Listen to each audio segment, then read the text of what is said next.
Hey guys, Mrs. Prince again.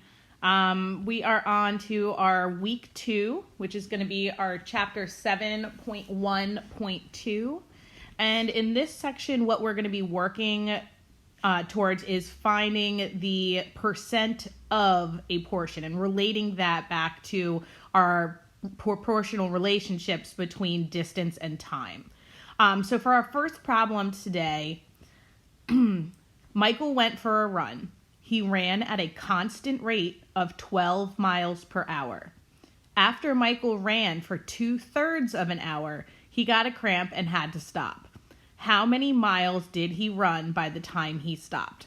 So one thing I can do to try to solve this problem is set up a diagram like the one I have pictured on your screen.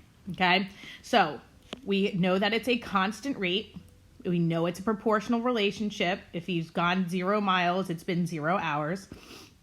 So I have this set up starting at 0 miles and 0 hours and going up to 12 miles in 1 hour, because it says right in the problem that he is running 12 miles per hour. Okay, that's our unit rate. Okay, and that goes down here at the end. It also tells us that Michael ran for 2/3 of an hour. So if I go down here to my hours, I know that I want to split that up into 3 sections. Okay, so I'm going to go ahead and do that. Split it into 3 sections. He ran for 2/3 of that hour. So he ran for this amount of time. Okay. So we know that this is 1/3 of an hour, this is 2/3 of an hour, and down here is 1 full hour, which is the same as 3/3 of an hour. What we don't know is those top numbers for what the distance is at that. Now, we've done a lot of these this year, setting up a line, a number line, and having to figure out what intervals we're counting by. So again, what we do is we take the entire interval. Okay, and in this case, it's 12. And we divide it by how many spaces there are. Okay, in this case, there's 3. So if I do 12 divided by 3, I get 4. Which means for each interval, he's traveling 4 miles. So at 1/3 of an hour, he's gone 4 miles. At 2/3 of an hour, he's gone 8 miles, and then at the full hour, he's gone 12 miles. So in this particular problem, our answer at that 2/3 of an hour, how far had he traveled? Well, that's going to be 8 miles. Okay, let's take a look at this a different way. Back in a previous chapter, we also worked on doing scale factor and scaling similar figures and finding distances of corresponding sides. Okay, so what I have in this picture are 2 similar triangles. Okay, same shape, different size. I have my original and I have my image. Okay, so the original that we are given is our 12 miles. Okay, that's this distance here, 12 miles. Okay, so what we need to figure out is our image, and those are our corresponding sides, are in the same position. The scale that we are given is that 2/3. So if I take my original 12 miles and I multiply that by 2/3, let's go ahead and write that out. 12 times 2/3. Well, we know we need to take this whole number and write that in the form of a fraction. So 12 times 2 is 24, over 1 times 3 is 3, and we can reduce that to say how many times does 3 go into 24?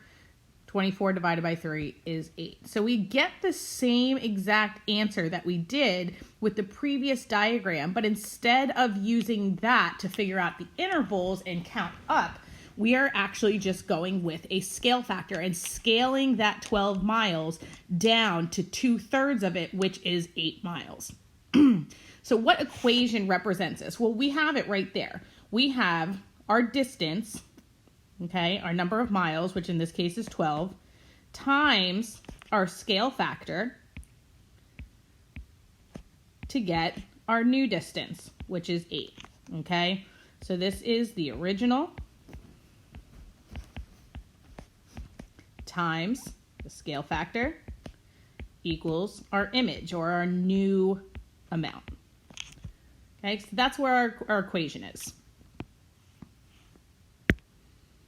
So both of the previous solutions that we found, the previous ways of figuring out this problem, helped us find what 2/3 of 12 is by doing that equation that we just talked about. Okay? So how else can we represent the equation? Okay, well, we know that we have 2/3. So if I'm going to rewrite this portion web, I know I have 2/3. That's my fraction. Okay, and we're seeing how can we represent this amount right here.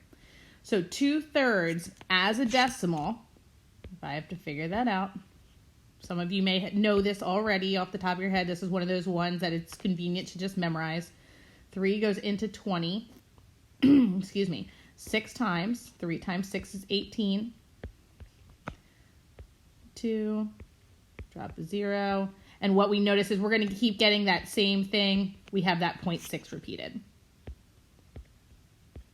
Which means that our percent, if I have 0.6 repeated, we're going to take that decimal, we're going to move it over twice, we're going to get 66.6 repeated percent, okay?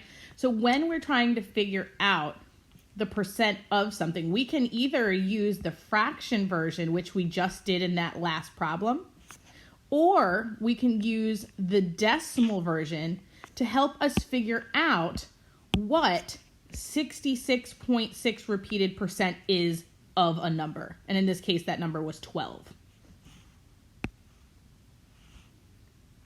Okay, so what we could have done instead, if we go back to the original one, we are trying to find 2/3 of 12.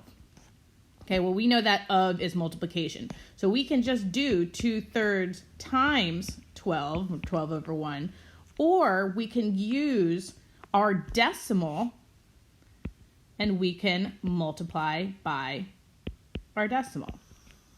Okay, and if I was to multiply that out, and let me do a couple, just to give it a little more accuracy, I'll add a couple more decimal places in there. 6 times 2 is 12. 6 times 2 plus 1. 6 times 2 plus 1. Drop a 0. 1 times 6. 6. 6. Okay, add that up.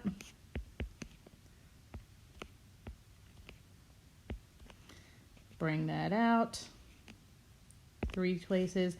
That's pretty darn close to 8. And if I continued and did even more decimal places up here, it would have gotten even closer.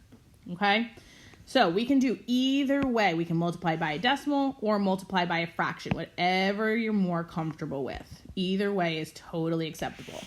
Okay, so in this one, it says, let's use scaling to solve the following percents, okay? So what we can do is we can set these up either, like I said, using the decimal or using the fraction. So for 6%, I can either use the decimal version of 6%, which is 0.06, or I could use the fraction version, which is going to be 6 out of 100, or I can reduce that to 3 out of 50.